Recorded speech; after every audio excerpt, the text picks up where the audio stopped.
You are watching or listening to episode 65 of the Unnecessary Nonsense podcast. Still not doing the spiel. Hashtag sponsor us.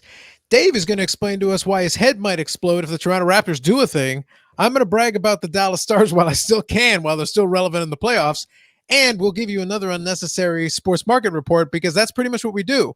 And I'll give you a little bit of a nostalgia kick from the late 90s, early 2000s as part of us talking about what we did this week. So that'll be this episode of the Unnecessary Nonsense podcast.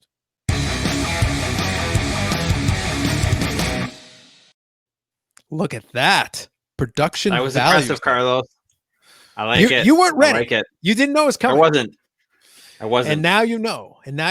So now we've got some serious guys. I've been elevating my game. I've been stepping it up. Not only do we have an intro, when the moment is right, when you're not ready, Dave's not ready, no one's ready, we can always get this. I love it. There is no time that's not appropriate for that, Dave. It's true. You've been putting in work, Carlos. Dude, I am on this. You don't even understand how on this I am. You don't even know. I like it, man. I like it. I like what you've done with the place. Yep. All right. So let's get the show on the road. Dave, how was this week? What's going on? You know what? This week was somewhat uneventful. Basically, I went back to work with no students in the building. Hold on. Wait. So, Dave works for a living? I promise I won't abuse it every 5 minutes. But I was going to say, eventually that will get old. It's not old yet. Not even close. I plan to use it judiciously, Dave. But for the first episode, I feel that's fair. We got to use it. That's fair. So for anybody listening, what's happening when Carlos plays that sound is you have the Rob Manfred with the lightning behind him meme. It's not really a meme, it's a picture. But it's a picture, but it doesn't matter, Dave. It doesn't matter. Yeah. So people know. Yeah. And I'll tell you after exactly what was required to make that happen because I did put in work. Please continue. So no students in the building and lots of craziness because timetables have had to be switched around a crazy amount of time. So basically, to make a long story short, I did some health and safety training and then waited for them to give me my timetable, which didn't happen until Thursday. Awesome. That was good times right there. Yeah. The biggest story, or probably the best story of the week, which we'll talk about maybe a little bit later, was Game 3 of the Raptors game. If anybody watched that. But I'll tell you this, Carlos. You know me, and you know that I get way too overly invested in a lot of the sports that I watch, especially if I have a rooting interest in the game. At least until it's time to abandon your franchise and then eventually be bought back by Poutine, potentially. Hey, man, that was powerful Poutine. Great. But what happened was, the game, the Raptors were down by 10 at halftime, and I was like, screw this crap. Like, Raptors losing this game. It's ridiculous. Forget it. Can I put this in historical context for everybody? So if Dave was basically like in World War II, he would be like France surrendering, except he'd be like France surrendering like 3 weeks before the Blitzkrieg started. He would just like start with the surrender and then be like, could we at least like bomb you guys or something? No, we surrender. We're like, screw this crap. That's probably fair, actually. Yeah, that's what I'm saying. So I went and I went on the elliptical and that calms my nerves a little bit, whatever. And then I was thinking, okay, well, they've lost this game. And I was like, maybe, you know what? I am actually a fan of this team and I should support them through thick and thin. So I was like, I'm going to put the game back on. For the first time ever, you decide to cease abandonment. Hold on, everyone. I've decided I will let you bomb me. I'm still going to surrender in the end, but bring the bombing. It's fine. So I put the game back on, and this is literally what happened. So I put the game back on. Do you know how the game ended? I know it was a last second shot, I think. Okay. Yeah. So I put the game on, and literally they're showing a replay of an uncontested dunk by Boston with 0.5 of a second left. Not 5 seconds left. 0.5 of a second. Yeah. So this is my thought process. I'm like, oh my God. Well, like there's no way. But for some reason I didn't turn the game off. I kept watching. And probably the reason I kept watching was Carlos, your favorite, Taco Fall comes out to guard the inbound pass that the Raptors make. Okay, so he hasn't been playing very much in this series at all. He hasn't been playing very much, period, because he's not that good. But he's really tall. He's 7'5", I think. Something like that, yeah. So they put him guarding Kyle Lowry, who's throwing the inbound pass. So I'm like, this is kind of interesting. And my thought is like, Carlos, because I feel you would enjoy this moment just because it's Taco Fall. If it was And Taco Cabana, I'd enjoy the moment. Taco Fall's fine, but he's no Taco Cabana. no, very few things are Taco Cabana, Carlos. Let's put it that way. Yeah. And I think, by the way, I don't need a Taco Cabana, but I'll explain the reference during the But NHL. I did just for you. Yeah. Anyway, so he throws and then Kyle Lowry throws like a 50-yard pass, like over Taco Fall, to a wide open OG Anunoby, who drains the shot. Obviously, on a related note, the NBA court is not 50 yards wide, but yes, Whatever. It was a long pass. It was a long pass. And 50 feet. I think it's more than that, but not 50 yards. We're somewhere in between 50 feet and 50 yards. I'm comfortable in saying we're between 50 feet and 50 yards. Fair enough. And drains the 3. Raptors win and suddenly have life again. Yeah. So yeah, they needed to win. Going down 3-0 is basically a death sentence in the NBA. Well, it is. No team has ever come back from a 3-0 deficit in the NBA. Yeah, Ever. I don't think the NBA is structured in a way with the few amount of players that are on the court and the high impact that a player can have. They're generally not going to cough up 3-0 leads. Like the ability to blow a 3-0 lead, it's not impossible. I'm sure one day it will happen, but that's why LeBron gets so much credit for the championship in Cleveland. Coming back from 3-1 was considered borderline impossible. So 3-0 is especially against that Golden State team that they did it against. Correct. Yeah. So just winning 3 games in a row when you're down 3-1 is already considered to be borderline impossible. So 3-0 is like, oh, what are we going to do? Like, we're done here. Yeah, exactly. That's fair. So anything exciting for you, Carlos? Work-wise, no. I would say this week was basically people going on vacation because obviously we got the long weekend, so that's a big thing. And then I think some people are probably going to go on vacation next week. So for me, it was pretty quiet. I got a chance to kind of just do some of my regular work, which was nice for me. It was great.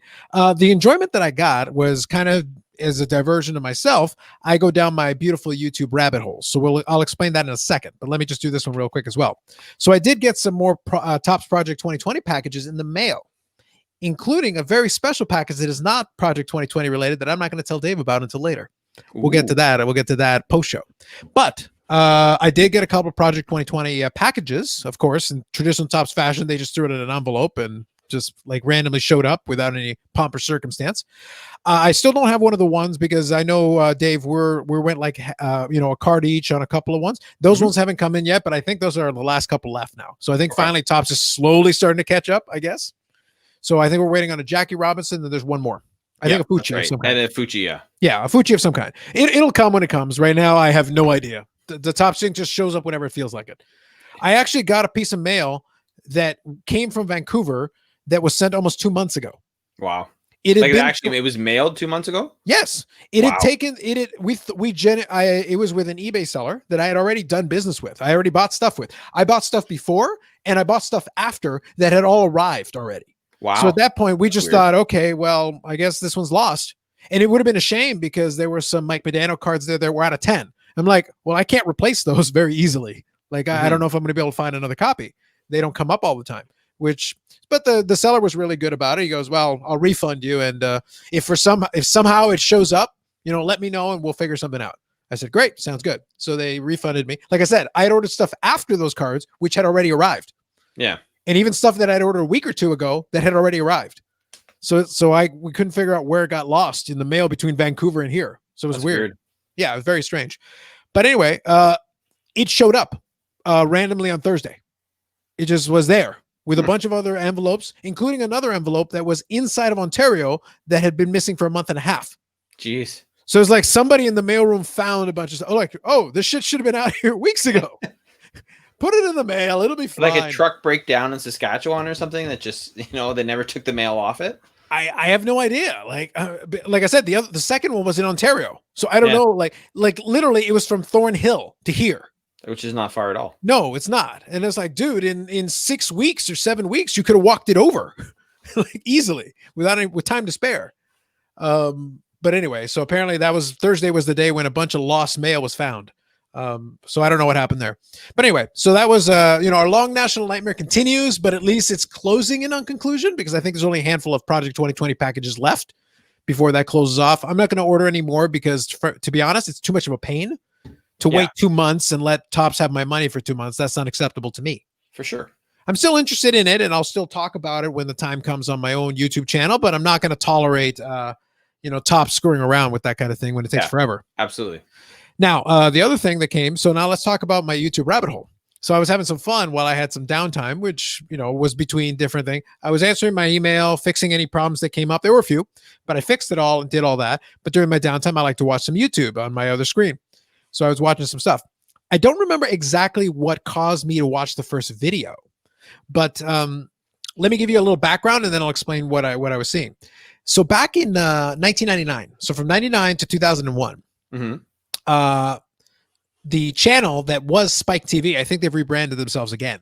Yeah, I think they're with Paramount now. Something like that, yeah. Yeah. So they were Spike TV for a while, and then before Spike TV, they were the new TNN, which was the replacement for the old Nashville network when they were. So they were going an identity crisis. They were changing their branding all the time, every couple of years. So when they were the new TNN, part of the thing was they had themes for every single day of the week. And on Friday, they decided they were going to create this action block. So they've got a bunch of. I remember that. Yeah. So they got this whole set of programming, part of what they did. So they eventually got the WWE there for a little while on TNN. But before that, they got ECW. So Extreme Championship Wrestling was on there as their first foray into professional wrestling, which was kind of a big deal at that time around 99, 2000. And what they wanted to do is they wanted to create that action block. So they came up with, I think, professional bull riding. There was a couple. Now ECW was part of that block, and it was going to be the lead-in to their main show that they had created, Rollerjam. Okay. Now I don't know if you remember Rollerjam, Dave. Oh, Dave, Rollerjam. No, I can't say that I do. So good. Pure late 90s, early 2000s cheese. As soon as I got down that rabbit hole, I'm like, yes, this is the trash that I'm ready for. Is it like a roller derby where it's okay? Let me explain. Let me explain. Right. Allow me to explain. So Rollerjam was a roller derby. Yes, it was a roller derby show, and it was filmed predominantly at the Paramount Studios in Studio 21, Paramount, whatever. It was also for a couple of the early seasons, they had some episodes that they recorded at the MGM Grand in Las Vegas. So they had these arenas that were set up for it. It was a studio stage show, whatever, but they would have obviously a crowd in there that would do, and it'd be a whole show. It'd be a whole thing. And what happened with it was that basically they ran 4 seasons of it over 3 years. And it was roller derby, including some dignitaries and folks related to roller derby. But what happened with it was roller derby with predetermined outcomes and storylines. So it's like roller derby, but professional wrestling roller derby. Oh, it's 100% professional wrestling, Dave. They had promos, they had long-term storylines, they had, alliances that got turned, people turned. It's like they were good guys. They became bad guys, and they had promos, and they had characters upon character. And I'm sitting there watching. It took me like 10 minutes into an episode because I'm like, yes, I remember this glorious trash. I'm here for it. Bring me for this roller jam. That was the heyday of that kind of stuff, because that was the rate, like some of the best ratings WWE ever got was during the same time period, right? It was. But the funnest part for me, and I'll actually show you. I'll pull up here an image that hopefully will help convey this. So I'll explain the image for context here in a second, but allow me to show this to you, because for a little while, it actually was pretty big for that network, especially considering the size of the network that we're talking about. Right. So here is 3 of the girls from the California Quakes on the Tonight Show with Jay Leno. Yep. So you got Stacy Blitch over here, Jamie Conomack, and the third one's name escapes me. But these were 3 members of what was known as the Bod Squad from the California Quakes. Nice. It's also, I would say, important to note that they are all wearing rollerblades while on the Tonight Show, and they're not rollerblading around. They're sitting in chairs during an interview. Dude, you have to sell the roller derby show with people in rollerblades, yes, obviously. Apparently, yes. So but the best part about it was that every single roller derby, every single roller jam episode went in kind of the same way, because what ended up happening is one team would get out far ahead, and then usually the other team would mount some kind of a comeback. How you arrived at this destination changed episode by episode. Now there was a lot of physicality to it but there was a match race where at one point one set of skaters put another set of skaters through tables. And of course, you got hit with benches, you got hit with chairs. There was a briefcase brought in. There were evil general managers. So 2 things I'm thinking right now. 1, this is probably amazing. It was two, incredible. It's so and bad and so two, good. I feel there's some form of copyright infringement on the WWE here. No, the thing is, you can do a storyline. A lot of the tropes of professional wrestling have been around before WWE really got into them. Well, fair enough. So, but it was just like they took every. And by the way, this was the men and the women. So the man, you had some of the guys who were featured skaters, and they had their gimmicks because you had Tim Washington, who was the big nasty. He just went out and he had like caution tape around his biceps, and he would just go out and like scream at everybody. And they had signature moves on rollerblades. I love it. So they would like attack each other, and it's set up for this ridiculous move. And it was like, what are you gonna do? I'm gonna do a suplex, and I'm gonna do a suplex on rollerblades, and I'm gonna drop you on your ass. And now it's the Ack Attack. And it's time for the signature call. Oh, daddy. And I was like, yes, this is the garbage that I want right now. This is what it's amazing. All told, how many hours have you spent watching that? I watch it a little. I watch it a little bit at a time. I probably watched like about 5 or 6 episodes, but it took me like all 30 seconds to get reacquainted with like, yes, I remember that storyline. I remember all, and as soon as I was looking at it, yep, I remember that character. I remember, yep, Shea Brown on the Las Vegas Dice, Hot Dice. You had all these things. And by the way, there were certain characters that bounced around and I think played for every single team in 4 seasons. Nice. It was just hilarious. You just had the same, and they would just keep feuding. It didn't matter what team they were. If they were on the same team, they'd feud. If they were on different teams, they'd feud. Yeah. And then the alliances would shift around. Sweet. And I was just sitting there like, and the very last episode was called the Demolition Derby 2001, where they had a series of match races. And this is in 2001. And the last Rollerjam for the women, the last match race was a lingerie match race. Oh gosh. As you do. Of course. Why not? And it still ended in fisticuffs and violence. Why wouldn't it? Yeah. And I was just like, literally, you guys have taken every single possible it's fantastic. It's so bad. It's so garbage, but so good. I like it. Yeah, I was but that was the rabbit hole I got to. As soon as I started watching, I was like, yes, I miss Rollerjam. More importantly, why is this not a DVD box set? I would buy the hell out of that shit. I need it remastered. The YouTube version looks crummy. Like I want you to remaster that shit. Put that on a DVD, and I will get an HD. Let's do it. Yeah. Well, in '99 to 2001, maybe towards the end they would have had an HD feed, possibly. 2001, I think, possibly. I don't know. It's kind of a tough one. I really don't think HD was prevalent in 2001. Yeah. Well, fair enough. You'd have to remaster it and like upscale it a little bit. It would look. But anyway, the point is, yeah. Good old fashioned sex and violence, and for at least one of the seasons, one of the color commentators was Hawk from American Gladiators. Nice. He was like, dude, this like you, sir, are fully qualified for this bullshit. But the announcers were like, so if you go, I'm going to send you some links, Dave. But your assignment is you have to watch at least some of these episodes. But the thing is, when you watch it, you're going to be like, these announcers could not get away with this right now. There is nothing these announcers have just said in the last 5 minutes that would pass today. Fair enough. But I'm pretty sure I can safely say that I will watch it. Oh, Dave. You got to get it. You got to get in your good dose of the Ack Attack. Yeah, man. Yeah. Who doesn't want, suplex on rollerblades? Dude, there were so many there were suplexes on rollerblades. I saw a power bomb. There were several versions of a power bomb. A lot of dives, and then also I would say spears. You got to have some spears. Mm-hmm. And then Stacy Blitch liked to do where she would do a backflip on rollerblades and then finish it with a spear. Nice. Or with like an elbow. Or there would be elbow drops, of course, random elbow drops, because you do. Yeah, of course. Friendly competition, Dave. It's not friendly competition without hitting somebody with a bench and then elbow dropping them. This is fair. You got to have signature calls. You got to have your, your promo time, and you got your gimmicks upon gimmicks upon gimmicks. And I'm just sitting there like, and all I'll tell you is there is a storyline where two of the characters that were feuding the whole time, at one point there was a DNA test, and it turned out they were half brothers. I know. Trash, Turbo, pure trash. You know what though? Good. Honestly, there's an element, and I've been watching some old wrestling videos as well this past week. And there's just an element, the theatrical element and the dramatic element of it. I just love though.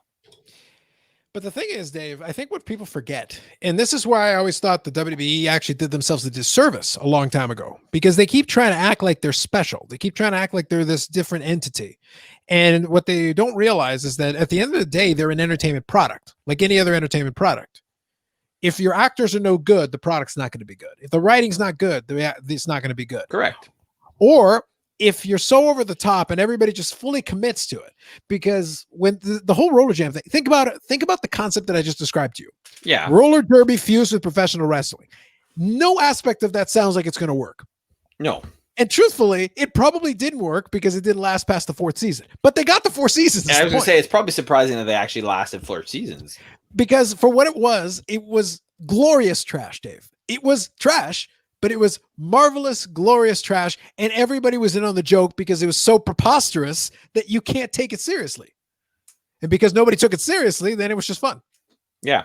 That was the key. They made very clear from the beginning of the episode to the end of the episode that it's like, we're going to act wink, like this is an athletic competition, wink. But at the same time, it's like, we're going to hit somebody with a bench now. It's like, what are the referees doing? They'll give him a 1 jam penalty. You hit him with a bench. That's assault. It's like, what are they doing? They're brawling in the stands. Isn't that bad? Probably. But it's entertaining. Yeah.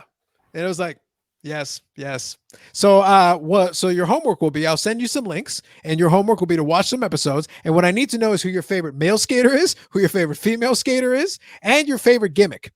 All right. They might be the same, but I'm going to need to know who the favorites are, because Gotcha, man. I've got mine, but mind you, I watched it back in the day, and then I watched it again with a smile on my face, because this is the marvelous trash I was ready for. And I'm here for it, Dave. Pure trash, and I'm here for it. I love it. There you go. I bet none of you were ready for Rollerjam discussion. No, I don't think so. But still, that's amazing. So good. Anyway, so I'll kind of segue it back over into a little bit of the sports card thing that I was talking. By the way, I was shocked that there were never any Rollerjam. I was going to say, they're not Rollerjam sports cards, eh? Dude, the Stacey Bliss rookie card would be going for thousands right now. Thousands. Probably. That's unfortunate. Yeah, it is unfortunate. It's terrible. It's an injustice, really. It's an injustice. But so segueing it back, one of the things that I thought was interesting, and this is something I've had some fun with recently, is that I've been fortunate that somebody reached out and got a seller in contact with me, and they had a Mike Modano card I was looking for. Mm-hmm. And for the benefit of those with video, I'll be able to give you a sample to help you out with it. So basically, it's a version of this card right here.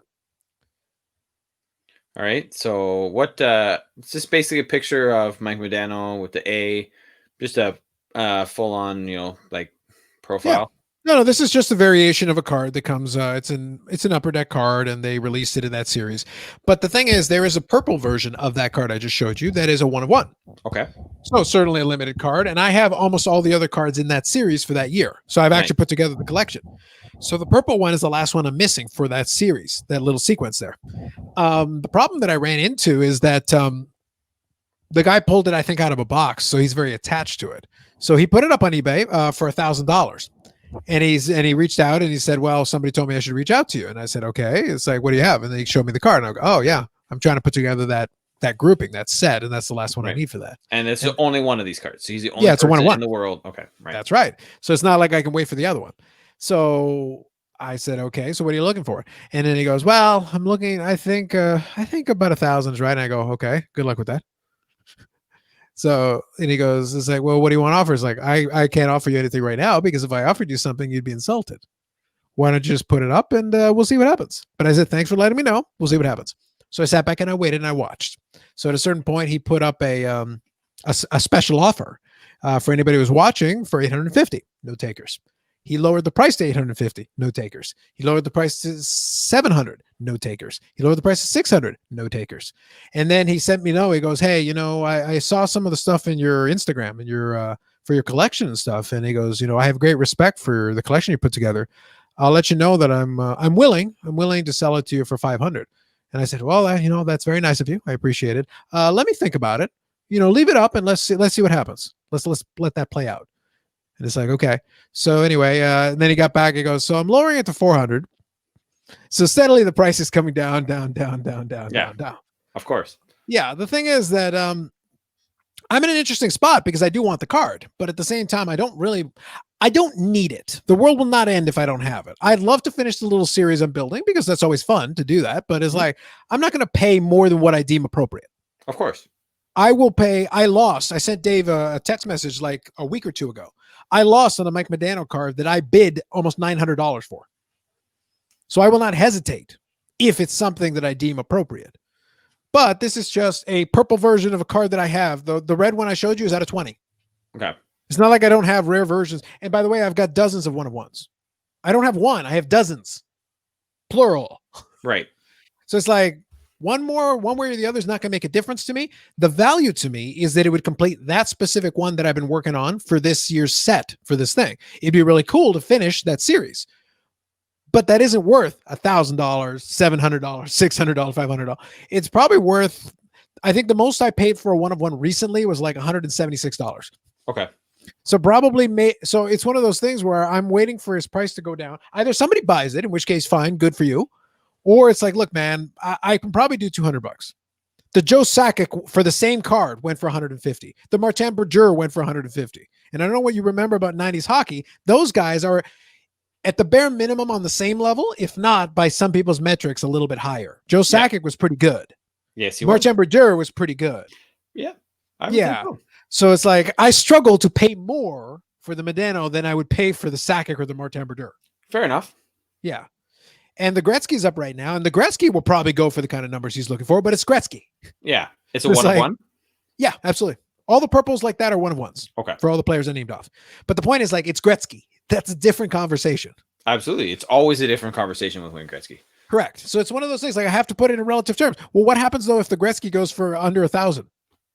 Then, again, we got to scale it backwards appropriately. It's like, I'm sorry, man, you're not even in the ballpark. You're not even in the range. Yeah, you're not even close. Yeah, and it's one of those things where, like, I think his expectations were a lot higher than they should have been. But that's not new. Like, in the hobby, this has happened before. Sometimes people, in the early days of one-of-ones, people got really excited about those press plates that were just these metal plates that were used to make the cards. And they were one-of-ones, and they were inserted in there. But there were sellers who were like, oh, man, this is a one-of-one. It's like, so how much do you want for it? It's I'm looking for 5,000 or 6,000. And people were like, yes, it's a one-of-one, but it's basically a piece of metal. That's it's like, yeah, but it's the only one. It's like, yeah, until next year when they make another one. Well, and next year when they make another one. But again, it doesn't matter how many there are. Like, it's all about how much somebody's willing to pay for it at the end of the day. And right now what he's discovering is they're not willing to pay nearly as much as he thought. I might be the highest bidder, and he still hasn't gotten to my price. Yeah. It's a reverse auction. See what happens. It's a reverse auction. It's working in reverse. Every time he talks to me, the price goes down. And I'm not initiating. I'm just sitting back like, look, man, if somebody else buys it at the price you want, cool, man. I'm not going to argue with you. Look, man, I got Juan Soto's to buy. I have an eye on a really sweet Albert Pujols that's going to cost me a bundle. If I'm going to do that, I can't be spending $400 or $500 on a Modano that's cool, but it's just going to be one of a dozen or a couple of dozen one-of-ones I already have. Yeah, exactly. Yeah, it's like, it isn't that special to me that it requires that. It's like, look, $200, we're done. You can have it, easy. But more than that, I got to think about it. I'll get back to you. I'll let Dave be in charge of when we pull the trigger on that. Yeah. As he's well known as a big spender, I think you might be waiting a while. Yeah, I'm all about pulling the trigger. Yeah. We're still waiting on the Mbappe. Still waiting. All right, let it go, man. Never. I didn't even know who that was until they came across my feed. That's what made it great. All right. So I think there'll be more on that, I think, in the upcoming weeks. It'll be kind of fun. We're going to have some enjoyment. I'm definitely been enjoying doing a lot of different stuff on my YouTube channel as far as the content piece is concerned. The only thing I felt bad about is I kind of wanted to do a live stream this week, and I couldn't think of anything to set up. And I was like, I should have just reached out to somebody and made it happen. But it didn't happen this week. I think I'm going to do something for next week. It happens. Yeah, it does. But it's one of those things where, like, actually, I was kind of enjoying it. And it's kind of it's an easy way to make content because you just do it live and you don't have to edit anything. Yeah, you just talk. You just be like, what are you going to do? We're going to talk here for an hour to an hour and a half, and then we'll call it a day. Everybody wins. Yeah. All right. It's like, well, what can we talk about? Well, we can always talk about Rollerjam. Yeah, now you got more to talk about. I got this. No problem. You've got more to talk about. Yeah, listen. Once you see Rollerjam, you'll understand why. It's like, why aren't there cards for this? Why aren't there miscellaneous Maybe swag? there will. Who knows? You never know. Maybe there will be. Yes, I think now, since everything goes old is new again, if American Gladiators had cards, then Rollerjam should totally have cards. I think that's fair. I feel that's fair. Yeah, I think it's in the same genre. Maybe at some point, I'm sure Titan Games will have cards. I wouldn't think why not. It's The Rock. I'm sure you can arrange for that. Yeah. I don't know, man. I don't know. Well, speaking of The Rock, maybe if you get lucky, maybe he'll decide to merge the XFL with the CFL and then create the CXFL. I don't think that's going to happen. No, I think it should. I think it'd be great. And then move all the teams to states. Why is it still the Canadian Football League? It's like so-called the Canadian Football League, but it's the Canadian division. But there isn't a single team in Canada. Yeah, but like Albany, Buffalo, Tonawanda. It's almost Canada. Buddy, Tonawanda is where it's at. You know it, and I know it.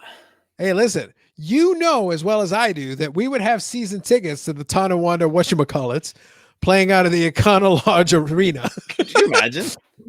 It would be the single greatest thing of all time. It's like, why have you merged all these horrible things into one thing? But you would have to call it the whatchamacallit playing out of the Econo Lodge Arena. That's key to that actually happening. Dude, listen. You know as well as I do that we'd be all over, like, even if we're not there in person, live stream time, Zoom call live stream. We're doing it on the channel. What are we doing? We're watching the Tonawanda, whatchamacallits at Econo Lodge Stadium, Econo Lodge Arena, Econo Lodge Field. I don't care what it's called. It's going to have Econo Lodge in there. As long as it starts with Econo Lodge, right? I wonder if there actually is an Econo Lodge. Let me just look this up. Tonawanda? No. Like something actually named after it. That would be amazing. It'd be like how low rent do you have to be? It's like you guys couldn't get Holiday Inn? I don't think so. No, of course not. It's like, could you imagine? It's like, what happens? It's like, picture it now. We go to Econo Lodge Stadium. It's like, so what's happening here right now? So this is, part of the pregame show. So what happens? So basically, like, how they have, like tire races or like where they bring fan participation, whatever, as part of the show at halftime. Oh, I am very aware of that, as you well know. Yeah. But so you do something like that. But at Econo Lodge Stadium, the pregame show, the fan participation is you bring some fans on the field, and the way they win the prize, the way they win the gift certificate or whatever, the way they do it is they got to be the fastest to jack a car, because these are skills that are used in sunny scenic Tonawanda. I like it. Whoever can steal this tire the fastest wins the gift certificate, possibly jail time, but also wins a gift certificate. I think that's a beautiful idea, Carlos. I've seen it, and I'm trying to speak it into existence, Dave. I'm trying to speak it into existence right now. Yeah, I know who would be the first. I would like to say I'd be the first season ticket holder. I'd like to say you'd be the first season ticket holder, but we all know that Oaks would be the first season ticket holder. Memories. It's a true story, Carlos. Single tier memories. So good. All right, let's talk some NBA. What do you got? So honestly, it's a question of now the East totally not going as expected and the West basically totally going as expected, with a few surprises thrown in for the Lakers, right? Mm-hmm. It looks like the Clippers are going to basically run roughshod over the Nuggets now. We'll see. It's only game after game. They are rounding into form. They were pretty dominant in that first game. Right? And the Nuggets are, I think, spent after their first series. But man, what's going on with Milwaukee, right? Like, there actually might be a chance that Giannis comes to Toronto, because I don't think he's staying in Milwaukee after this, because, Budenholzer, who's the coach of Milwaukee, his insistence that Giannis can only play, 36 minutes. That's his max. Dude, he's the best player you got. He's one of the best players in the league. And you were in a 2-0 hole. Now you're in a 3-0 hole. You're not coming back. Miami is going to win this series. You're the number one seed who, now granted, they have not played nearly as well as they were playing since they got to the bubble. That's very clear. But really quick point on this. Isn't some of this on Giannis for not like making the call to be like, hey dude, I should probably get in there some more? Well, I mean, probably yes. Obviously we don't know what's going on behind the scenes. But the thing is, here's the thing. I don't need to know what's going on behind the scenes. Traditionally, in this situation, the star player says, if they want to. Now, mind you, if he doesn't want to, he can hide behind, I'm just doing what coach says. That's fine for him. That's okay. That's allowed. I'm not saying no. But what I'm saying is, traditionally, if this situation is dire, the star player, especially if they're not gassed, and I think Giannis is too young and too strong and way too athletic for me to believe that he's gassed right now. He would be looking like, look, man, you need me out there. Just put me out there. Let me just go as long as I can go, and let's see if we can try to salvage this thing. Yeah, because I mean, granted, Jimmy Butler is basically playing out of his mind. May have something to do with those 4 a.m. workouts, Carlos. Ah! Boom. Those are the loudest 5-pound weights I've ever heard. Amazing. Incredible. That's a callback to a previous episode. You have to listen to these things. Please continue. Right. So he's playing lights out, and that's great for Miami. I was saying to my buddy the other day, it's quite possible that and still is, obviously, that the East Final is Boston, Miami, which I'm pretty sure nobody called going into this. I totally called it during our hidden episode that we didn't record. Okay. I specifically told you Miami, Boston. And you're like, Carlos, you're crazy. You're out of your mind. No, Dave. Boston, Miami. Just trust me. And I am an NBA guy. Yeah, this is true. This is true. I still think that the Lakers are going to win their series. They're only down one game to nothing. And Houston, looked good. They played good defense. I just think LA will figure that out, and LeBron will, be LeBron. I think LeBron James at a certain point will be like, all right, all of you, we need to have a discussion. It's like, why are the Houston Rockets here? Because one of you needs to hear this. And it's like, what? Listen to me. We're running this by Rollerjam rules. What does that mean? That means the fix is in. LeBron's winning. But you, James Harden, you are going to shave your beard. You're going to do whatever you have to do. I don't care. You're out. But you got coronavirus. But you're gone. Westbrook, what? You are going to lose your mind and get 14 consecutive technicals. You're out. Yeah, exactly. It's like, how do you get 14 consecutive? I don't care. Make it happen.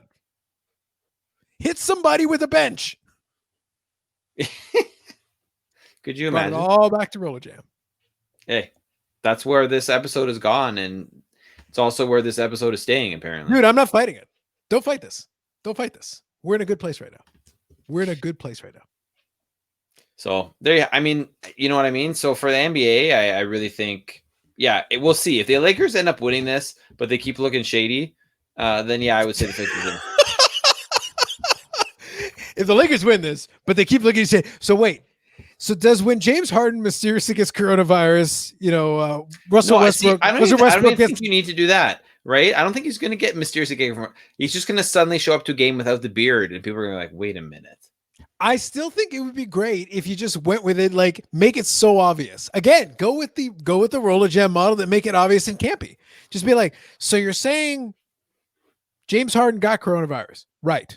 And Russell Westbrook got 14 consecutive technicals, which isn't actually possible. At this point, someone would be dragging him off the court, like physically dragging him off the court. Yes. It's like, yes, that is correct. And you're saying that the rest of the Houston Rockets players lit their jerseys on fire out of protest for something and then decided to just forfeit the rest of the series. Yes. That doesn't strike you as a bit shady. No, it seems perfectly normal. It seems perfectly rational. What happened? Oh, they talked to Kyrie beforehand. It's all normal. It's fine. Don't worry about it. There you go. Boom. 40 chess. Speaking of that, though, actually, sorry, because you brought up Kyrie. I was going to, but yeah. Go. Steve Nash, new head coach of the Brooklyn Nets. He's going to coach Kyrie. Oh, okay. Coaching Kyrie. Yeah. Steve Nash is a shocker to me. Steve Nash is Canadian, so he's too polite to say anything. I think we will find that by next season, Kyrie will somehow have ended up stranded in Nunavut. I don't know how. I'm not sure what's going to happen, but I think it's entirely possible that he'll be stranded in Nunavut. And if anybody asks, he is on a quest to find out if the Earth is in fact flat. He's got to go north until he finds the edge of the Earth. You know what? As you know, our feelings on Kyrie are well documented in previous episodes, and I would support that 100%. I think the man needs to be allowed to do his vision quest. He needs to go and search out. Steve Nash needs to be a good mentor to him and be like, look, this is burdening your mind right now. You need to know the truth. I'm going to drop you off in Nunavut by helicopter. We won't be able to go get you after. You're on your own. You'll have to walk back one way or the other. But I would suggest going north until you find what you're looking for. Report back your findings. I approve. But helicopter takes off without him. Yeah. Give him some food, like a little bit of food and something so you can hunt caribou. Yeah. Look, if all else fails, we can do this. Who wants to be a millionaire style? We can give him one lifeline. Being what? What Well, are your he gets lifelines one. in the? He can have one phone call, and he can get advice from the master of all things. You're just waiting for another chance to bring up the Rod Manfred thing, weren't you? I executed that flawlessly, Dave. It was good. I don't know what you're talking about. Like I got us to Vision Quest. I was waiting to see who you're going to say the master of all things. Or I actually thought you were going to go with yourself. But I am the master of all things, but this was funnier. True. True.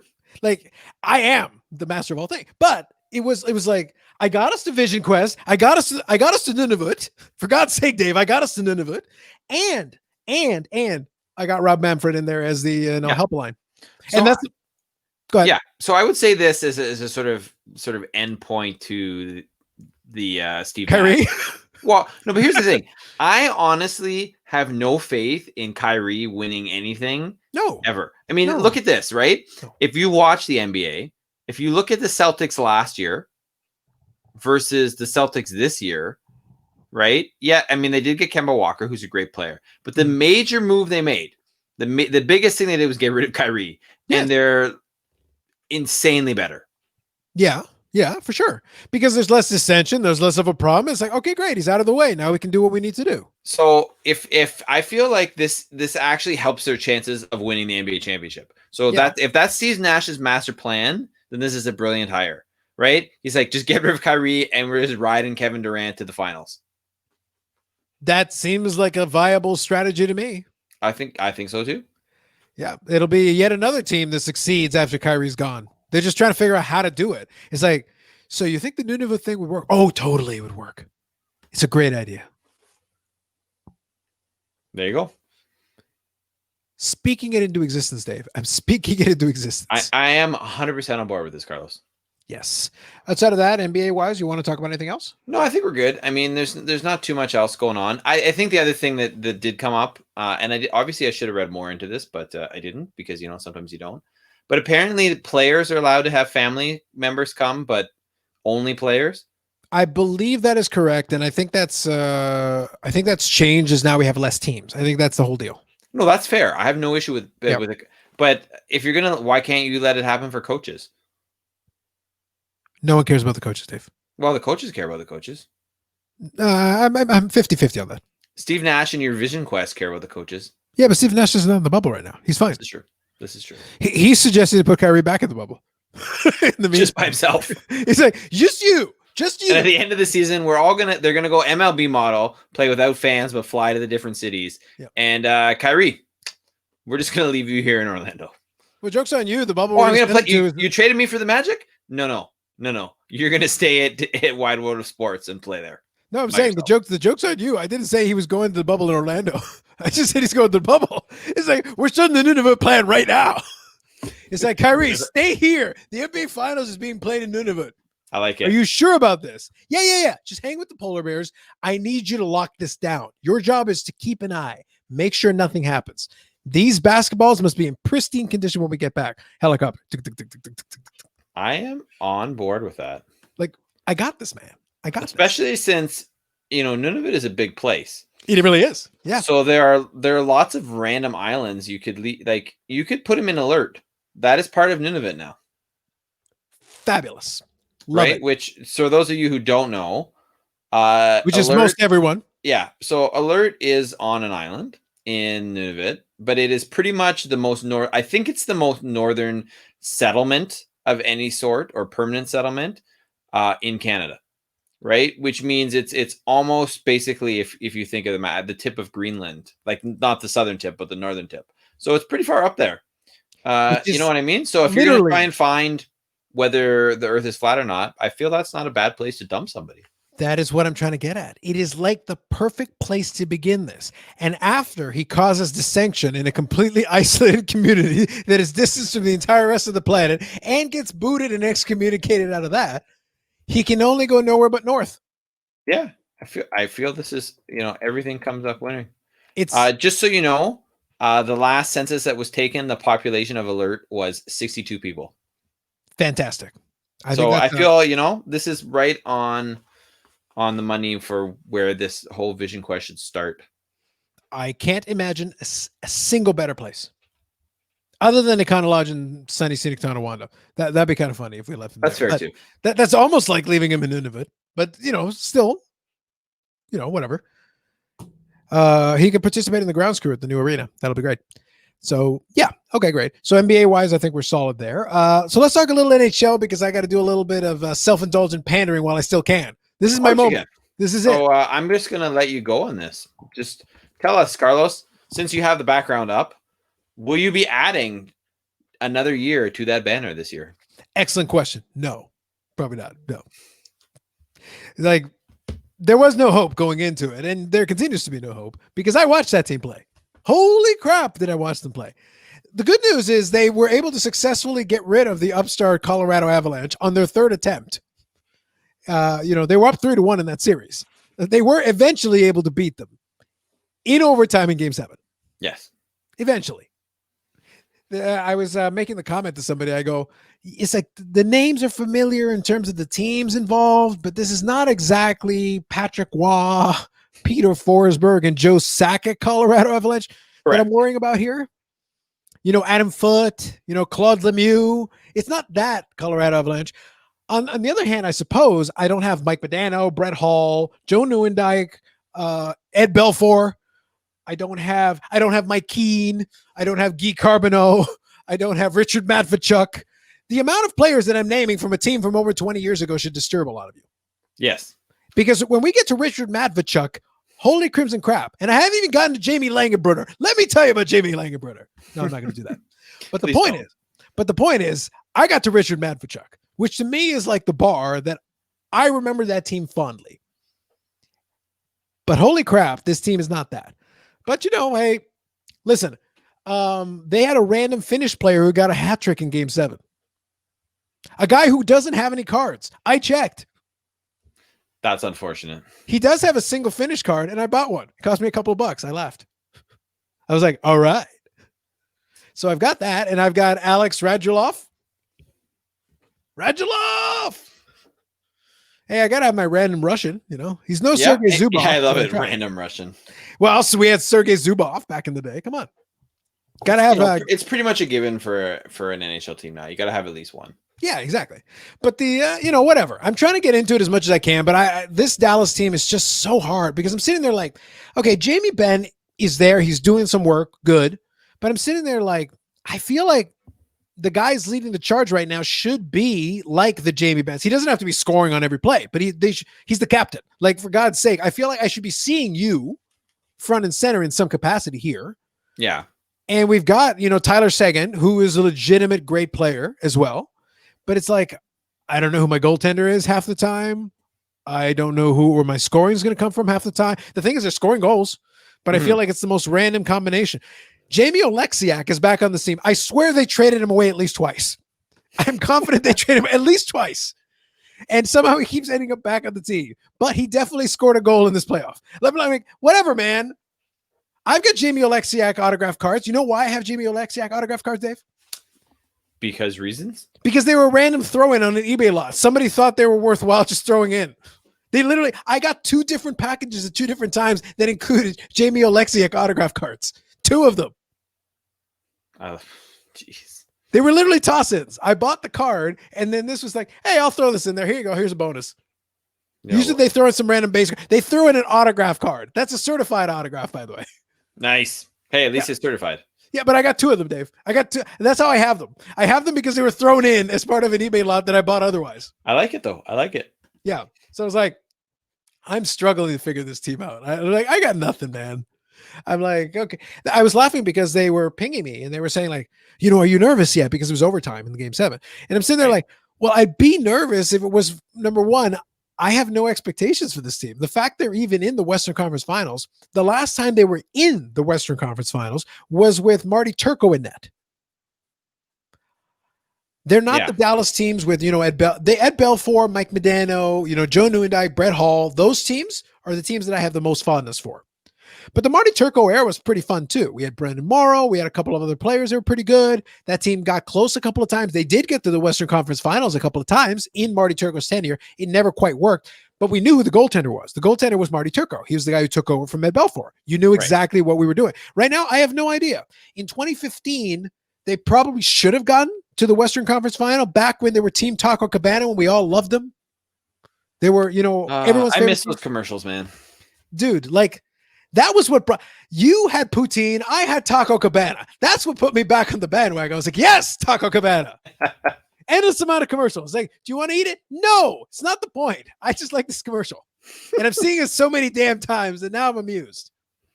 Amazing. That's why they were Team Taco Cabana to me, Dave. They were Team Taco Cabana to me. Now, they're no longer Team Taco Cabana. It's just not the same. It's true. You know what? They are really lacking something without the Taco Cabana commercials. I like to think that that losing Taco Cabana was really key to our decline. We struggled since. We were that close. And the problem is the 2015 team. I want to say 2015. I'd have to look it up. I believe it was 2015. But that team was legitimately good. The only problem is I think they had you and Ogs in net. And literally, like, we were hopeless. We would get up by whatever, and like it didn't matter what the situation was. It's like the other team's going to score, aren't they? They're totally going to score. Like there's nothing that is going to prevent them from scoring because we can't stop anything from going into the net. And it's going to be the worst shot in the planet. It's going to be a shot brought in from space that's going to go 5-hole. And I don't understand how. Oh, yeah. You had 45 minutes to call it. We told you where it was going to go, and you still couldn't stop it. So that is why I can't get that worked up about the current team. Is just like, okay, well, Ben Bishop is theoretically a good goaltender. That's true. He wasn't the one who started. In the end, Game 7, Ben Bishop wasn't in net. Yeah. Who was? He was the other guy. Who is the other guy, though? The other guy. Hold on. I'll tell you. I'll figure it out right now. That should tell you something. I was like, I know it's another guy, but I don't know who the hell it was. That does tell me something. All right, hold on. And by the way, goaltending is kind of important. Just so everybody knows, for hockey, goaltending is kind of important. Just a little bit, though. Yeah. Just a little bit. Not like a lot. Yeah, exactly. All right, hold on here. Here we go. Anton Khudobin. Nice. Yeah. And the first star of the game was Joel Kiravanta, who's the one who has like one car that's from like the Finnish national team, which I now own and is on the way. But he got the hat trick. I love it. Well, I figured I would document this team. In these playoffs, he's 8-5 with 2.94 goals against average and a 909 save percentage, which is not terrible. Yeah. But it's not great. No, not amazing. In the regular season, he was decent. But he was drafted in 2004 as a 7th rounder. He is 34. Yeah. So needless to say, a journeyman goaltender who is my starter in the Western Conference Finals, and I'm hoping for the best.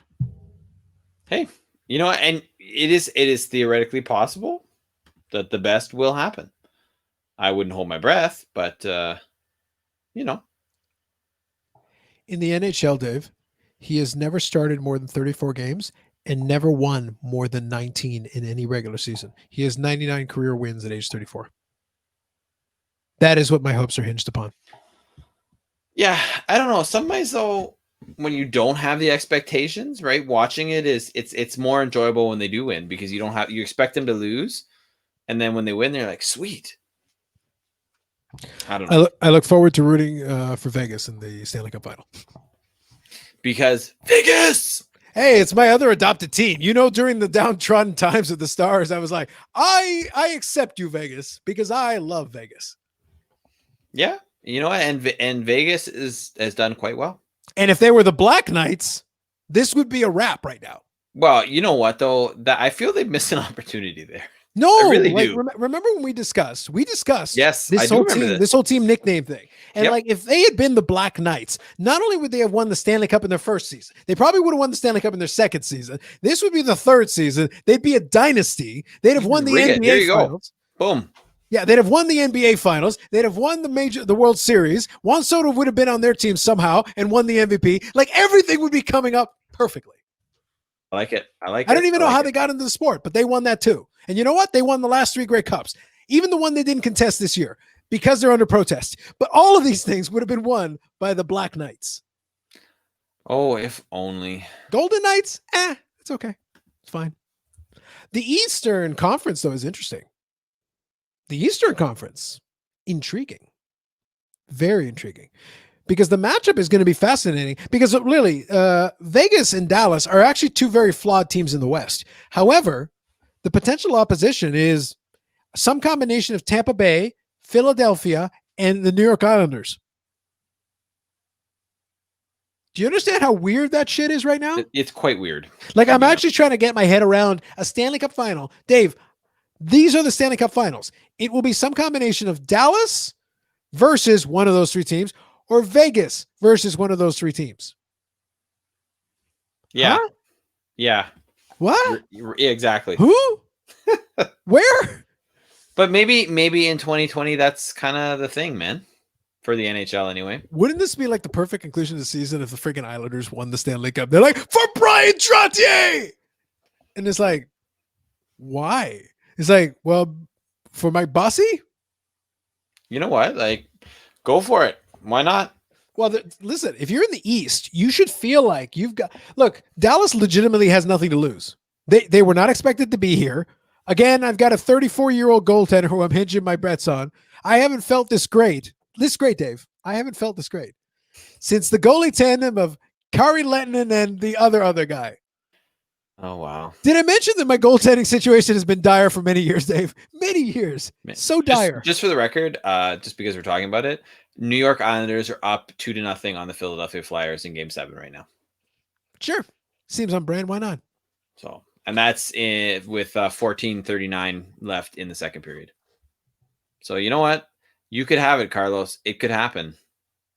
It could happen. Dude, I don't even understand how this goaltending situation has been so shitty for so long. By accident, they should have found a good goaltender somewhere in there. I don't even understand how. It doesn't seem possible.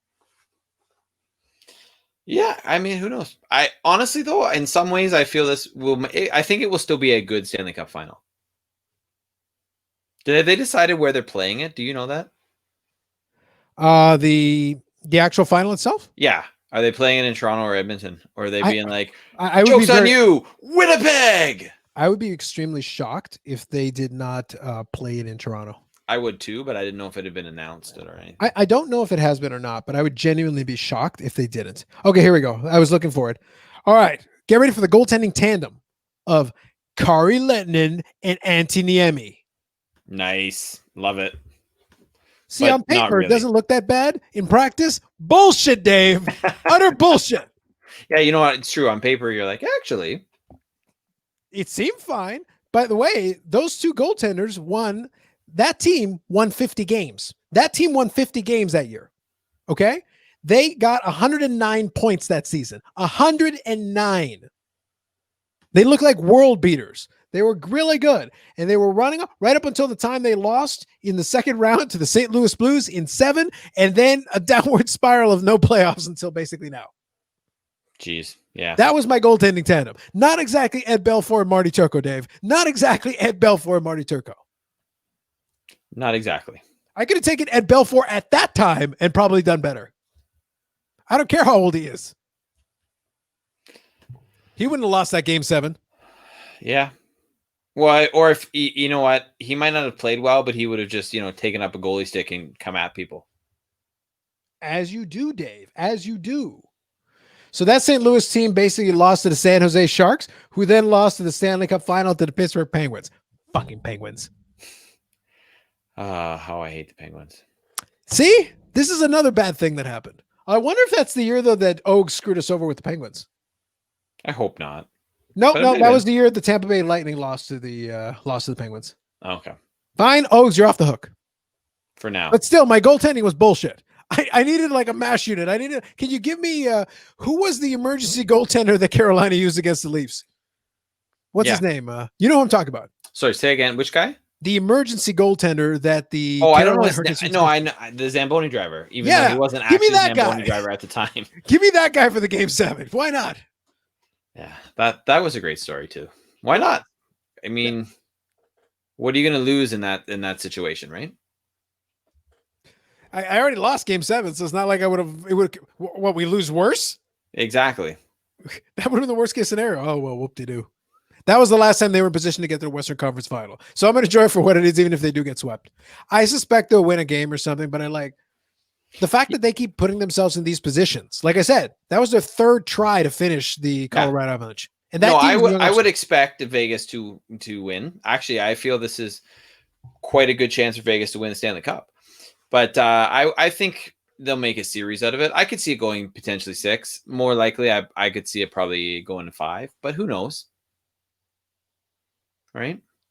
It's all right. Follows fails. I got more episodes of Rollerjam I can watch. There you go. See? Boom. And if even that fails, you can watch, old wrestling promos because those never get old. Well, wrestling promos are fine and all, but sometimes the matches and the shows are good, but it's like, I don't know, man. It's no Rollerjam. You know what? But what about alligator shoes, man? Listen, man, there's only so many times you can listen to the freaking Ric Flair promo. I get it. We got to move past the alligator shoes. Let's do a little limousine riding, jet flying, something. Some wheeling dealing. Something. All right. If you say so. We've got other options, Dave. That's we don't have to go straight to alligator shoes. I know, but that's always my favorite. Clearly, I can see that. Anyway, so per Dave, I'll just jot this down. Stanley Cup final, New York Islanders over Vegas. Got it. No, actually, if you want my actual thing, do you have an actual pick? Yeah, sure. I think it's gonna be Vegas over Tampa Bay. Vegas over Tampa Bay. So you can put that on record. I really want it on record, but you can put that on record. Yeah, if I'm gonna go with it, I'm gonna go with Vegas over the Islanders because weirdness. 2020 is bizarre. That's fair. If it's really bizarre, though, it's going to be the Islanders. Like, the most 2020 thing that could happen is probably Islanders over Vegas in 7. That would be the most 2020 thing. Although, if we really want to go bizarre, considering the options that are left, of course. I still think if that's the case, if you really wanted to go bizarre, I still think it would be like Dallas and the Islanders, and then like game 7 and like 14 overtimes. And somehow somebody's skate ends up in the crease. But only in the 14th overtime. But it doesn't matter now, right? Because you're allowed to have the skate in the crease. Exactly. And someone in Buffalo is like, that skate was in the crease. And it's like, it's legal now. What? It counted then and it counts now. That's what I'm saying. Yes. I call it justice. Justice. It would only be good if Jamie Benn like intentionally put a skate in the crease and goes, I'm just going to put this right here. Just plants it down. It's like for some reason, the permutations, whatever. For some reason, it's an open net goal. So he has actual time to like set it up. He's like, I can just shoot it from center ice, but instead I'm going to skate in, put my skate in the crease, and then just tap it in. Well, exactly. Like at that point, the ideal scenario for me would be game 7, a ridiculous amount of overtimes to the point that like, could you guys just end this idiocy? When at that point, even if you have a rooting interest, you're like, I actually don't care who wins. I just want the game to be over. End it. Yeah. And then what happens is it is an empty net, and Jamie Benn skates right up to it, puts his skate in the crease, and then lifts his other leg like Captain Morgan, and then taps it in. Yes, Carlos. Yes, just done. Oh my goodness. I wish so often, especially listening back to this podcast, I was like, I wish the things we talked about actually A, had a chance of happening, and B, actually did happen. Are you saying Antonio Brown's not going to end up in a mascot costume? Because I think that's still in play. You know what? Fair enough. I believe that is still in play. That is still totally in play. And by the way, the Kyrie to Nunavut thing is also in play. Oh, yes, this is fair. Steve Nash is a smart man. If Steve Nash is listening to this podcast, which he probably isn't, but it's quite possible that his brother is. Listen, all I got to say to you is I'll find a way to get to Steve Nash. I'm like, Steve, I got a plan. About what? About the Kyrie problem. We can fix this. I need you to get a helicopter, and I need you to get a map to Nunavut. Make sure Kyrie doesn't get the map. But then I'll lay it out the rest of the strategy. And there are lots of, as we said, there are lots of random places he could drop him in Nunavut. Lots of them. Yeah, and if you want to skip time, just like throw him a cell phone and literally just drop him. Just like throw him out of the helicopter. Don't even land the helicopter. Just throw him out of the helicopter. Yeah. Granted, it's key. We want him to live, at least survive to get to Nunavut. Then all bets are off. but we don't want him like thrown out at like 10,000 feet. You know, no. throw him, a few feet. Helicopters do not go 10,000 feet. Dave. I know, Carlos, but there's the point. Okay, Yeah, so people understand. Yeah, Dave kind of wants him to get thrown off at 10,000 feet. No, I do not. Unlike some people on this podcast, I do not support violence in any way, shape, or form on air. All right. Says the guy who agrees with Brian Urlacher. Fine. Whatever you say. Dave. Anyway. Yeah. So I think, so either way, at least I will say the good part about all this, aside from the infinite amount of Rollerjam references, is that at least now I'm going to enjoy this Western Conference final. I've been kind of watching the Dallas games here and there, a little bit here and there, but I'm like, all right, it's a Western Conference final. I gotta sit here and bear it. Whatever it is, I'm going to watch it. And I'm completely okay with Vegas advancing. So that's cool by me. And I'm genuinely curious, like the East is bizarre to me this year. So I'm genuinely curious what happens so I would say it's the most intriguing combination of teams in a while. Yeah. Yeah, because Absolutely. the East is a complete crapshoot, and the West is going to be like, well, one of my teams that I enjoy watching is going to advance either way. So I can't lose in the West. And it's just like what happens in the East is just going to be the fascinating part. Either way, it's teams that have either never won or have long droughts. Yeah, right. Which I think is good for the game. Yeah, I think I don't think there are any losers there because Tampa Bay did win, but that was like in the mid 2000s, I think. Yeah, let me see. But they're like the most recent one who actually won, and it has to be like in the mid 2000s because Philadelphia was the 70s, the Flyers in the early 80s before the Oilers dynasty, and the Dallas in '99. And 2003, 2004. Yeah, that's definitely early 2000s. So even for them, it's been almost 20 years. I didn't realize that they've been that long. Time passes fast, man. That was only like 3 years after Dallas won. Man, that makes me feel old. Yep. And this was in the standard def era legitimately. Like it actually was in the standard def era. It's only available in standard def. High def doesn't exist. Wow. Yeah, so you know what? I think you're going to definitely have a good and interesting Stanley Cup final no matter what. Well, that's actually all I root for as far as that's concerned. I'm like, all right, give me a fresh matchup I've never seen, or give me a matchup that I couldn't have possibly ever seen up until this point, because pretty much you're going to get a final that has never happened before, no matter what happens. Yes, that is true. Yeah, and you've got at least one team that has never won. Yeah, so there you go. That's kind of cool. That's kind of cool. Sounds good. All right, cool. I think we've covered all that. Is there anything else then kind of on the docket here? I think we're good. I think so. I feel like we should end this podcast and both go watch roller derby. Rollerjam, Dave. Sorry, you know what I mean. It is roller derby. It is scripted roller derby called Rollerjam. Well, it's like the CFL of roller derby. Do you want to re-edit that and I'll just say it again? There you go. No, the important thing is I want to give credit where it's due because I didn't name off all three. I found it here. The caption up top actually gives it to me. Cindy Zimmerman is the third one here.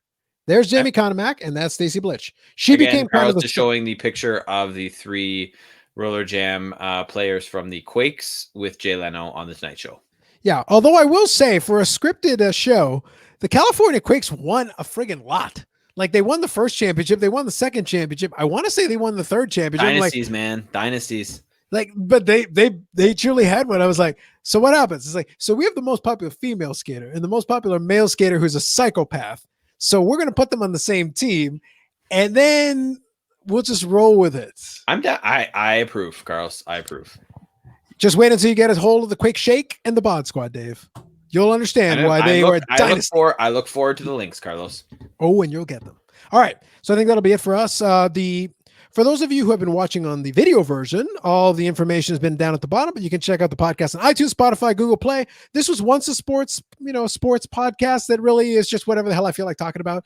It is still a sports-ish podcast, and it's still unnecessary nonsense. It is genuinely a sports-ish podcast at this point with my sports card market report. And outside of this episode, random appearances from Dave's favorite person.